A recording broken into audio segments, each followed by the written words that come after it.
Speaking of November, Thanksgiving Star Wars will take place on November 22nd in 1984, and instead of being in the Sportatorium, it's going to take place at the Reunion Arena in Dallas. Jake, any memories of working in Reunion Arena as compared to the fabled Sportatorium? A lot of empty seats. There was a lot of empty seats. Would you say that you guys had a lot more success in the Sportatorium? Well, the Sportatorium was a small venue. Okay. You could pack it out fairly easily. But you don't go to some place where you can put 2,500 people and go to some place that you can put 17,000 people in it. So. I got you. So, like, on film, it's like the Sportatorium looks jam-packed to the rafters and looks awesome, but then once you get to Reunion Arena, it's like, maybe not so much with a smaller crowd. Yeah, you could have shot a shotgun off and not hit anybody. That's the case here, but we're going to talk about it soon. A little bit down the road, you guys are going to fill that place up. We'll get there in a minute. Jake, interestingly, your partners, Gino and Chris, are both going to be working singles matches at the event. So you've got a new tag team partner as you take on Kerry Von Erich and Iceman Parsons. Let's drop in on the end of this match for our first clip this week. Rocco Lubich checking. Rocco Lubich. With no weight. Jake the Snake continues to put that pressure on Iceman King Parsons.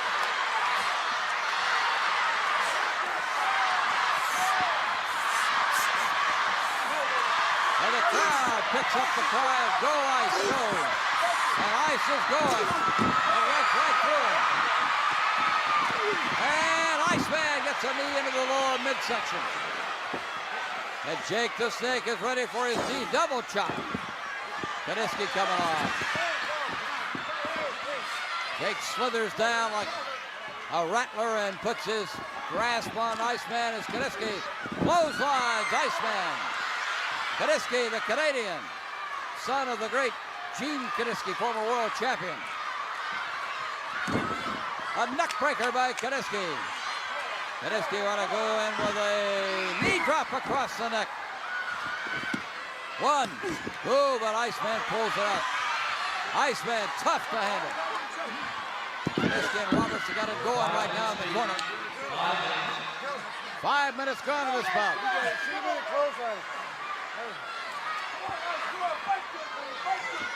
So Kiniski getting some suggestions for Jake the Snake.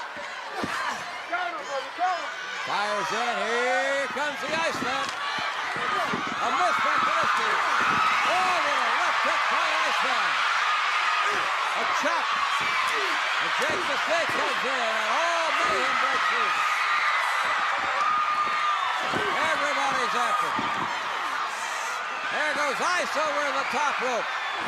And now they got Kerry Von Erich, Kiniski, and Jake the Snake. Pounded away on Kerry. And Kerry handles one and the other. It's a fisticuff center right now. But there's a roll up by Iceman. 2, 3, Iceman beats Kiniski. Iceman gets Kiniski, and Kerry Von Erich and Iceman are the winners. There they are, the winners. And here's Mark Lawrence. All right, Jake. How about it? Well, what did you think of that, watching it back all these years later? All right. Not too bad, right? People were with it.